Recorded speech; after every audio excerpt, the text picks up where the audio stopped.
Ассалаумағалейкум достар, қалайсыздар? Сәлем, бірге Азамат, және бүгін біз бокс туралы сөз қозғайтын боламыз. Кеше түскен ақпарат бойынша World Boxing ұйымына ресми түрде Ресей құрамасы қосылған болатын, және мен үшін, көптеген мамандар үшін бұл керемет жаңалық. Неге? Себебі бокс сапасы, бокстағы бәсекелестік бірнеше қадам жоғарғы кетеді. Сөзсіз Ресейдің IBF-дегі өтірік бумажный чемпиондар қосылады.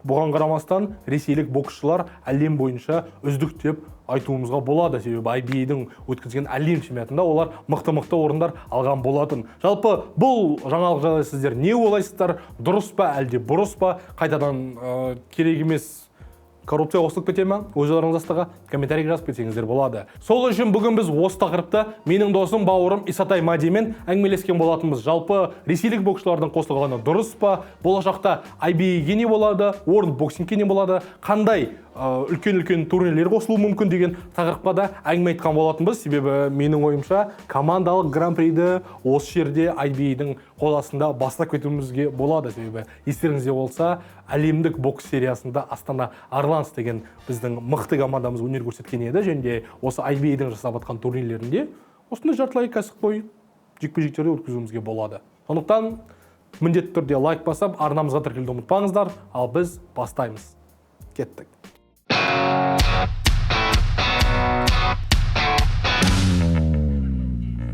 Айтпақшы достар, біздің арнамыздағы барлық видеоның шығуына көмектесіп жатқан Теннис XZ-тегі достарымыз. Төмендегі сілтеме арқылы өтіп, Теннис XZ жайлы толығырақ білсеңіздер болады. Естай, ассалаумағалейкум, қош келдіңіз. Кеше көрген жаңалықты барлығы салып жатыр. Ресей мен Беларусь елдері ресми түрде World Boxing ұйымына қосылған болатын. Және сыбыстарға сенсек, ресейлік жақтың айтуы бойынша олар туымен, өздерінің әнұранымен келіп жатыр. Осы туралы не ойлайсыз? Бола ма ондай заттар, немесе де World Boxing-тың жазуы бойынша ту да болмайды, гимн де болмайды, тек қана нейтральный атлеттер ретінде өнер көрсетеді. Ассалаумағалейкум. Енді мен үшін бір күтпеген жаңалықтардың бірі болды. Ерте ме кеш пе World Boxing-ге кіретіні анық еді, бірақ енді алдағы 2-3 жыл болмайды деген ойда жүргем. Бірақ бұл кішкене бір тездетіп кеткен бір тенденция. IBF мен түсінуімше әлі де қалады, бірақ кішкене басқа бағытта дамитын болады. Ал туға, әнұранға келетін болсақ, енді әзірше қатты бір шешілмеген мәселе сияқты болып көрінеді. Өзара бір келісімдер бар шығар, бірақ мысалы дзюдода қазір кәдімгідей өз елінің атынан, өзінің туымен, өзінің әнұранымен шығып жатқан спортшылар бар. Жалпы дзюдо, халықаралық дзюдо федерациясы мысалы ондайға рұқсат берді. Тағы бір екі жерде елдің атынан шығып жатқанын көрдім. Сондықтан сондай бір жаппай бір тенденция алатын шығар. Қайрадан туды қайтарады, нейтралды жекелеген бейтарап атлеттер деген статус болған. Оның барлығын біртіндеп одан бас тартып жатыр. Мен түсінуімше. Бұл жерде енді бәлкім халықаралық комитет пе, World Boxing-ның өзі қарайды ма? Кішкене бәлкім индивидуально қарайтын шығар кейбір спортшыларға, өйткені әскери құрылымдарға қатысы бар спортшылар бар.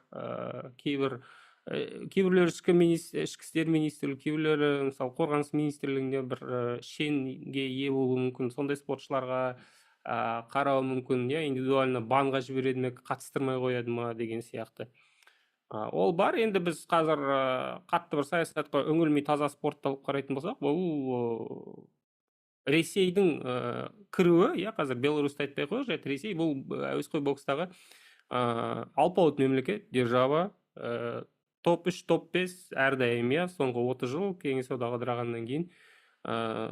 Сондықтан бүкіл әлемдік әуесқой бокс толықтай бір тұтас қозғалысқа қайрадан айналды деуге болады. Өйткені 2016 жылғы Рио Олимпиадасынан бастап бұлай бытырай бастады ғой, барлығы жан-жаққа бытыраңқы күйде болды. Сол мысалы 9 жылдың ішінде міне шарықтау шегіне жетті де, екі түрлі организация, конфронтация кетті, бір жылда екі бірдей әлем чемпионаты өтті деген сияқты. Жалпы әуесқой бокстың тарихында болмаған нәрселер болды. Осымен бітті, кетті, боксты екі лагерге бөліп әкетті деп ойлап жүрген кезде міне осындай жаңалық келіп түсті. Бұл бокстың шынымен де бір қайрадан өзінің бәлкім күшін жинайтын дәлелдеп отыр. Және енді Америкадағы олимпиадада қалдырды, бірақ содан кейінгі олимпиадада алып тастау ықтималдығы әлі де бар еді. Өйткені бітпейтін дау жанжал, жалпы спорттың, бокстың келбеті өте төмендеп кетті, иә, репутациясы түсіп кеткен спорт қатарында болды. Өйткені енді ондай абырой бермейді, иә, екі жаққа бөлініп бір-бірімен сол бір ықпал үшін, кейде бір билік, ақша үшін де иә, бір-бірімен қырылып жатып, ортасында жапа шегіп жатқан бокс қана да. Бокс және боксшылардың өзі. Соның барлығы артта қалды. Қайрадан бір тұтас ұйым, бокс қайрадан олимпиадалық семьяда қалу хақына ие болатын түрі бар. Яғни енді бокс ең бір жұдырықтасу дейміз бе әлде, иә, ежелгі грек әлемінен мысалы олимп ойындарында болған нәрсе. Бұл олимпиадамен бір сол бастан бастап бір тығыз байланысты спорт түрлерінің бірі. Ассоциацияланатын дейміз бе. Сондықтан бұл жерде енді Геннадий Геннадьевичтің еңбегін атау керек. Менің ойымша енді өзін осындай бір тұлға еткен спорт түріне толықтай ақысын берді дейікші, толықтай спортты сақтап қалды, олимпиада қатарын сақтап қалды. Жалпы бокстың абыройын бір шашуға жол бермей кеткен адамдардың бірі. Енді қатты мақтамай қойық бір жағынан, иә, бір жағымпазданып жатыр деп ойламасын, бірақ бұл факт. иә, осылай кәсіпқой бокста енді мансабын аяқтап кеткен адам осымен болды, зейнетке шықтым, сол пәленбай жыл бойы бокста көрген бейнеттің зейнетін көрейін деп кеткен адам, бірақ міне осылайша қазір әуесқой боксты кәдімгідей сақтап қалды. Бұл шынымен де менің ойымша Головкиннің еңбегі. Сөзсіз. Иә, бұл туралы қателеспесем Милан олимпиадасында да сөз қозғалған еді. Ресейліктер ары қарай не болады, бәлкім кіші әлем чемпионаты өткен болатын Старганш кубогына, соған қатыса ма деген сол жерден бастап сұрақтар қойыла бастады да, және қателеспесем осы 2026 жылдың басында өз ресейлік бокс федерациясы өздері жиналып бір үлкен конгресс жасаған кезде, сол кезде таза айтқаны бар. Алексей Биспутин деген мырза, біз World Boxingке кіруге заявка тастадық, сол жерге кіретін шығармыз деген ойдамыз. Біз таза бокс үшінбіз деп айтқан сөздерде, менде ең қызығы бұл жерде айналып келе Омар Кремлев мырзамыздың қандай күйде екені, бұл олмен сөйлесіп, солмен бірге келіскен зат па, немесе де оның сыртынан берілген зат па, себебі қазіргі сәтте Ресейде осы именно единоборство деп атайды ғой, өздерінің Союз ММА России, бокс федерациясы екеуі бытырап өзара төбелесіп жатыр деп айтсақ болады. Сондықтан Кремлев мырзаның ойы қандай екен бұл туралы? Енді ол жағында білмейміз, басы қасында жүрген адам емес, бірақ жалпы Ресейдегі ықпалына қарағанда ол кісінің қатысы бар, тікелей пәрменде берілген шығар, бірақ өз қолымен емес, сырттағы біреулердің қолымен жасап жүр. Сол Биспутин деген сияқты, белсенділердің арқасында дейік, былайша айтқанда. Бірақ енді бұл түсінікті нәрсе, мысалы, олай сен ашық конфронтацияға барып, бөлек, мысалы, Дубайда әлем чемпионатын жасады, не абырой тапты. Одан сайын өздерінің репутациясын төмендетіп жіберді. Өйткені жан-жақтан сатып әкелген боксшыларды көрдік, сапа өте төмен боксшыларды көрдік, оған қоса 13 салмақтың 13-інде де медаль алып алды. Иә, бұл шыны керек кішкене андай қатты айтқым келмейді, бірақ цирк болып кетті да ана жерде. Өйткені кейбір африкалық боксшылар, кейбір тіпті андай бір мемлекет деп атауға келмейтін, государственное образование деп атайтын бір аралдардан біреулерді алып келген, өмірі ол жақтан боксшы шықпаған, мысалы. Сондай әлем чемпионаты өткеннен кейін түсінікті болды, иә. World Boxingде не бар ең бастысы? Бұл халықаралық олимпиадалық комитеттің мойындауы. Екіншіден, World Boxing бұл олимпиада. Ал кез келген адам өзін әуесқой бокспен тағдырын байланыстырған адам үшін ол олимпиада ең керек нәрсе, ең түпкі мақсат олимпиада, иә. Ал ондай басымдылық жоқ екен, сондықтан IBF-дің болашағы бұлыңғыр ғой, өздері де түсінді менің ойымша. Сондықтан қазір бұл процесс осыдан бір жарым жыл бұрында басталған шығар, иә, кәсіпқой жекпе-жек түрлеріне қарай бет бұрып жатыр да. Жалпы Кремлев бұл жерде таласа алмайтынын түсінгеннен кейін кішкене трансформацияға ұшырап, өзінің бір бағытын өзгертіп жатыр, өйткені Ресейдің күрес федерациясына кіріп жатыр қазір, иә. Ол жерде енді олимпиада бар, иә, ол жерде барлығы жақсы, иә. Ресейдің ММА федерациясына кіріп алмақшы болғаны бар, бірақ ол жерде Емельяненконы адамдар ұстап қалды, билікті федерацияда ықпалын кеңейтіп жатыр, былайша айтқанда. Қазір букмекерлер арқылы ықпалын кеңейтіп жатыр, сондықтан бұл кісі әлі де ықпалын жоғалтқан жоқ, күшейтпесе. Қазақстанға да кіріп жатыр, білесіздер, иә. Мен білуімше қазір тіпті командалық сайыстарды жандандырып жатыр. Сондай форматтарда көретін түріміз бар, әлі де бокстан алыстамайды. IBA сондай бір жартылай кәсіпқой бір форматта қалатын түрі бар, иә. Командалық сайыстар, жұдырықтасудың түрі бар, кәсіпқой бокстың бір-екі ұжыммен келісім қойып алғаны бар. Сондықтан әзірше букмекерлер бар кезде дәуірі жүріп тұрады бұл IBA-дің. Бірақ енді қашанға дейін созылатын, менің ойымша бұл тек қана Ресейдің ішкі бір құрылымына, Кремльде кім отырады, соған байланысты болады.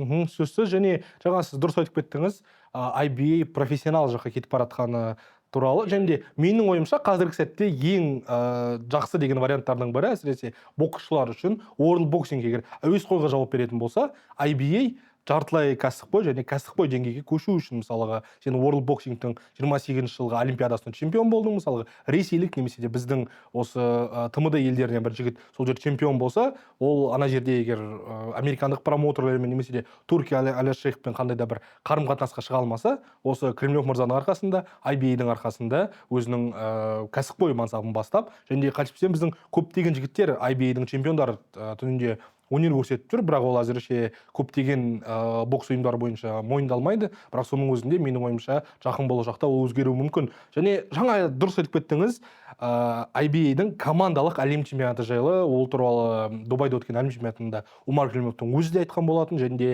бәлкім біз бұған дейін көрген Астана Арланс командасының әлемдік бокс сериясында өнер көрсетті ғой. Дәл сондай заттар көреміз бе деген өте қызық сұрақ пайда болып отыр. Жеке менде негізі мен соны қалаймын. Қандай болды Куба, Қазақстан, Ресей, Украина, неше түрлі жігіттер өнер көрсеткен еді. Сондай бола ма жалпы? Қалай ойлайсыз?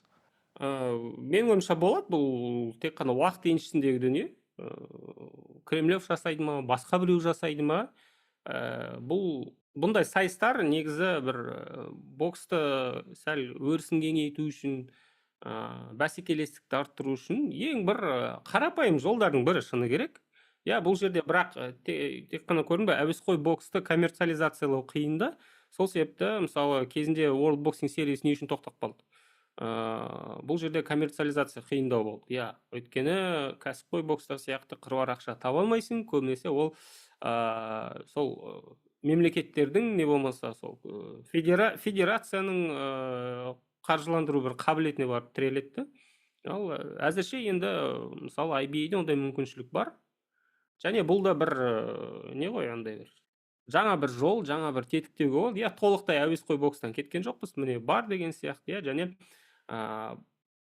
бұндай форматта негізі үлкен бір продукт жасауға болады. Потенциалы өте мықты бұның. Мысалы, арабтар Риат Season деген жасайды, қателеспесем, қазаннан ақпан айына дейін бе, солай, өздерінің гран-прилері бар. Гран-прилері бар, боксы бар, тағы да бір спорт түрлері бар.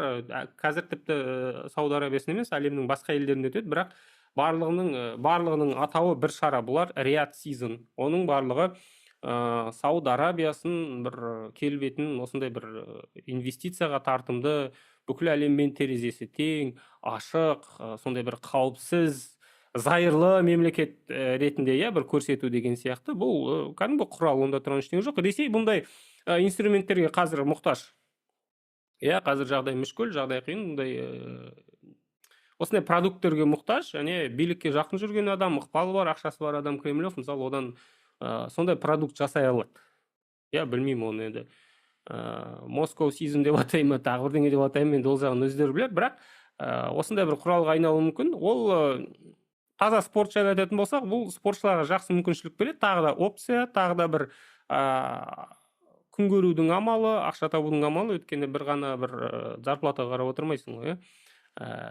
Сосын, мысалы, Қазақстан сияқты, Өзбекстан сияқты, Ресей сияқты мемлекеттер үшін боксшылар өте көп, бәсекелестік өте жоғары. Қазақстан чемпионатында 2-3 орын алып жатқан жігіттердің өздері әлемдегі топ 5 оп-оңай төбелесіп жүре береді. Бірақ олар ішкі бәсекелестікке байланысты қолдар байланып қалған.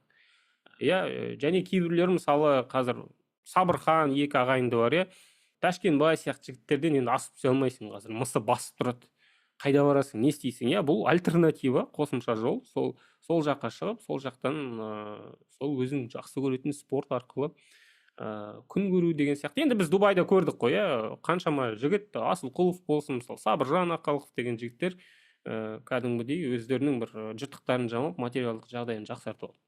Сондай бір кішкене сол бағытта ойлау керек деп ойлаймын, сол бағытта қарауға болады. бұл жігіттер үшін жақсы мүмкіншілік. Сөзсіз толықтай келісемін. Енді боксшылар туралы айтатын болсақ, Ресейдің қосылғаны, бұл Ресейдің чемпиондары қандай болсын, бумажный болсын, өтірік болсын, соның арасындағы мықты-мықты көзге түскен жігіттер қосылып жатыр. Және біз, мысалы мен жеке өзім Вячеслав Рогозин деген жігіт бар, 54 келі салмақта Сакен Бибосыновпен финалдық жекпе-жекте бокстасқан еді. Және бүкіл осы IBA-дің турниріне қарап, менің ойымша сол жігіт бас тұр, қазір өзі қателеспесем жасы 20-да, біздің Санжар Ташкенбайға ұқсас, бірақ бокс стилі өте әдемі, және де болашақта осы Махмұд Сабырханға қарсы қалай жекпе-жек өткізетіні қызық болып отыр. Себебі екеуі, егер World Boxingтің салмағын алатын болсақ, 55 келі салмақта өнер көрсетеді. Я сөзсіз әзірше бәлкім қандай да бір турнирлер жоқ шығар екеуі кездесетін, немесе де қандай да бір әлем кубоктарында World Boxing жасайтын сондай да кездесіп қалуы мүмкін, бірақ соның өзінде де мен жеке өзім осындай жекпе-жекті күтемін. Одан бөлек 90 плюс келі салмақта, аса ауыр салмақтағы Давид Суров деген жігіт бар, қателеспесем 19-да, таза андай природный тяж дейді ғой, табиғатынан берілген сондай жігіт. Сол біздің Айбек Оралбаймен немесе де Өзбекстандық Закировпен қалай жекпе-жек өткізетіні қызық болып отыр. Одан бөлек мысалға сіз өзіңіз IBA-дің әлем чемпионатын қараған болатынсыз, Телеграмға, ютубқа шығарған болатынсыз. Сіздің көзіңізше, сіздің ойыңызша осы World Boxingтың турнирлерінде орын алып қалуы мүмкін қандай боксшылар бар Ресейдің? Мен сол Рогозин қатты көзіме түсті. Өйткені стилі шынымен енді агрессияға толы екенді. Әуесқой бокста ондай жігіттерді өте сирек көреміз. Сосын неге Рогозин жадында қалды? Өйткені ол финалда Сакен Бибосыновпен жұдырықтасты. Екіншіден, енді бізде 50-55 деген қазір сұмдық. Да.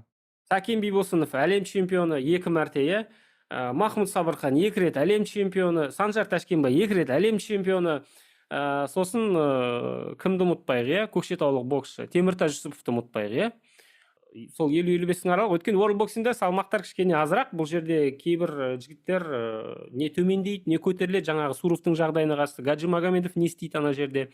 Екі ортада қалады ма, 90-ға кетеді ме деген сияқты сұрақтар туындайды. Өйткені IBA-де 92 болды қателеспесем, Иә. Бұл жерде 2 келі қатты маңызды рөл ойнайды. Гаджи Магомедов 92-де, 92. Осы турнир қызық.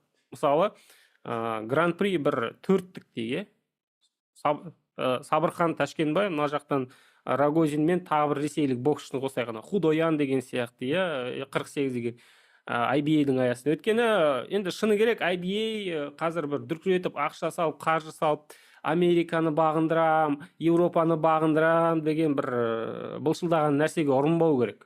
Өткені біз көрдік, олардың әлеуеті, мүмкіншілігі, жалпы сондай бір креативі дейміз бе, тіпті мен Австрияда өткізген турнирлерін тікелей эфирде жүргізгенім бар. Енді бір ресторанда ма, сондай бір турнирлер өткізгенде бір 90-шы жылдарда өтіп жатқан бірдеңе сияқты. Үстелдер қойып қойып ресторанда жұрттар тамақ ішіп қарап отыр да, ол бір түрлі көрінеді екен, бір 90-шы жылдарға түсіп кеткендей.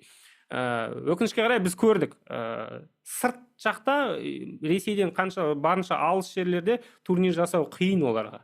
Көбі енді ақша беріп жатқаннан кейін ақшаны игеріп қалу үшін жасай салатын көрініп тұр. Өйткені Оңтүстік Америка, Венесуэла, Кубада өткізген IBA-дің турнирлерін жүргізіп тікелей эфирде шыны керек. Енді ананы қарау мүмкін емес. Турнир деп атаудың өзі қиын ғой. Турнир деп атаудың өзі қиын. Сосын енді жанкүйердің көзімен қарасаң, көзіңнен жасағады енді ананы қарау үшін. Сондықтан ықпалды осы аймаққа көшіру керек та. Осы жақта байланыстар тығыз, осы жақта боксты, әсіресе әуесқой боксты жақсы түсінеді. Сондай турнирлерді жақсы қабылдайды.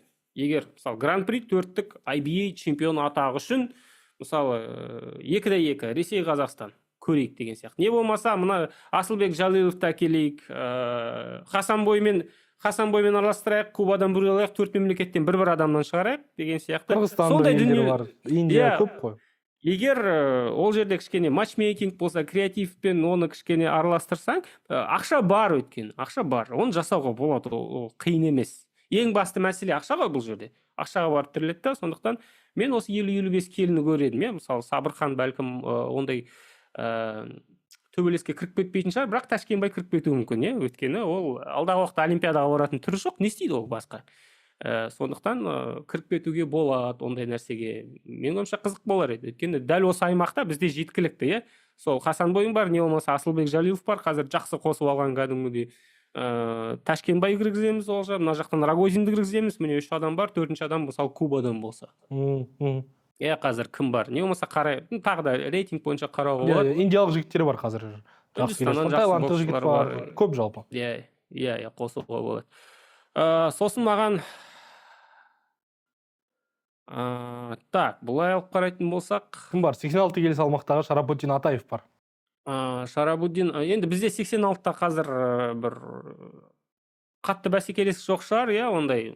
Нұрбек Оралбай көтерілген болатын 85 келі салмаққа, бірақ ол қаншалықты тұрақты екені түсініксіз. Иә, сосын ол олимпиадалық салмақ болмайды ғой, иә? Иә.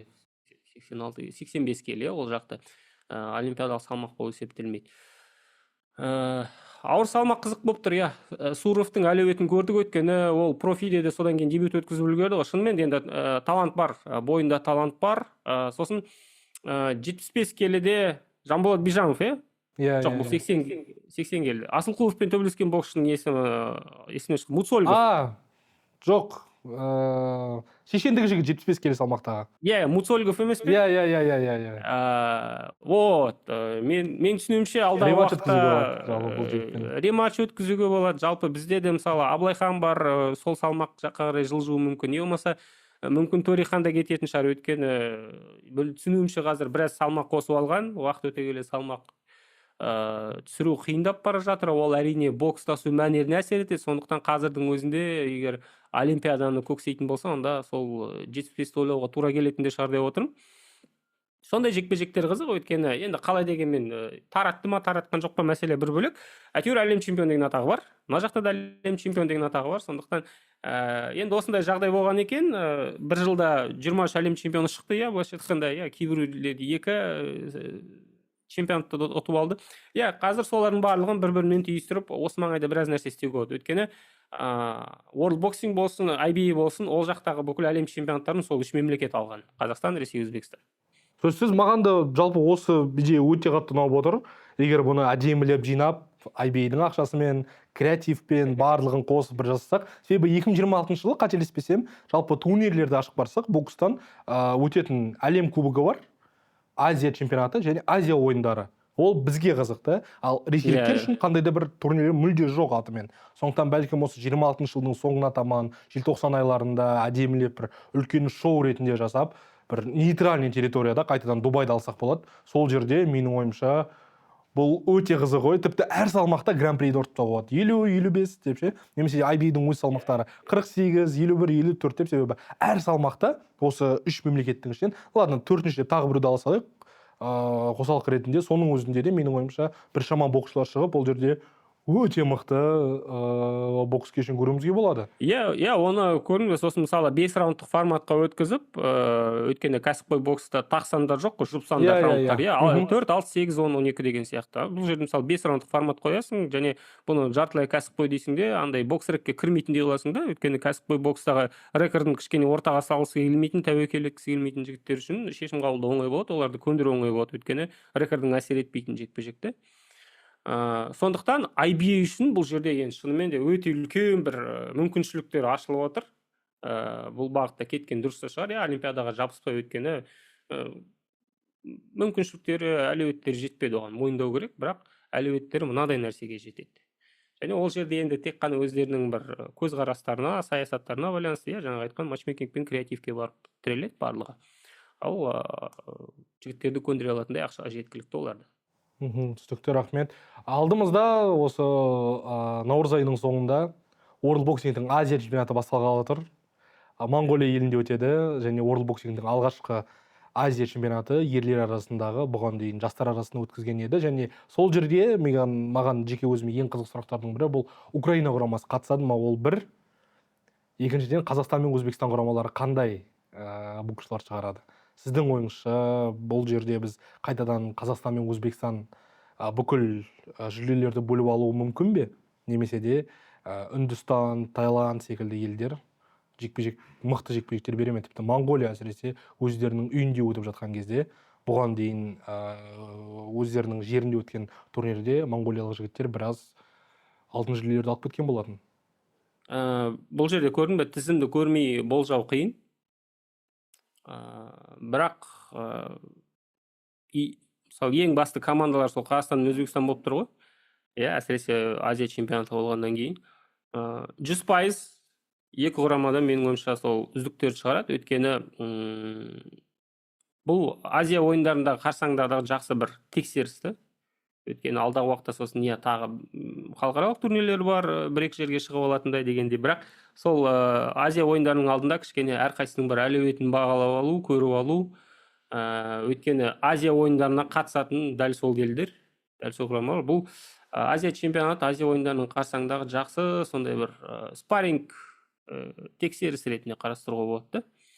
Өйткені Азия ойындары енді Азия чемпионатына қарағанда статусы жоғары. 4 жылда бірақ өтетін ойындар жоғары, Азия чемпионаты төмендеу. 4 жылда бірақ өтетін турнир болғандықтан екі жақтан да сондай бір максималды бір 100% мықты, барынша қаншалықты мықты жасауға болады, соншалықты мықты құрама күтемін. Яғни бірінші нөмірлерді былайша айтқанда. Сол шамамен 10 салмақ қой. 10 салмақтың бір 3-4 бізде, 3-4 Өзбекстанда, сол 1-2 Монғолияда кететін түрі бар деп отырмын. Мүмкін сол Таиланд, Үндістан, Жапония сияқты мемлекеттерден бір алтынды жырбап кетуі мүмкін. Ондай да бар, ал бірақ шынымен де бәсекелестік сол тағы да екі елдің арасында өрбитін болады. Жақсы, рахмет, түсінікті. Бізге келгеніңізге өте қатты қуаныштымыз. Болашақта тағы егер Азия чемпионатына Қазақстан құрамасы мен Өзбекстан құрамасы ресми шыққан кезде тағы да осылай жиналып біраз әңгіме айтатын шығармыз деген ойдамын. Рахмет. Ол жерде талдап көруге болады толықтай. Жақсы, рахмет. Ал осымен біздің видео соңына дейін жетті. Қалай ойлайсыздар? Ресейдің World Boxing ұйымына қосылғаны дұрыс па? Өз ойларыңызды астыға комментарий жазып кетсеңіздер болады. Сонымен қатар міндетті түрде арнамызға тіркеліп, осы видеоға лайк басуды ұмытпаңыздар. Сіздермен бірге болған Азамат, сау саламатта көріскенше, сау болыңыздар.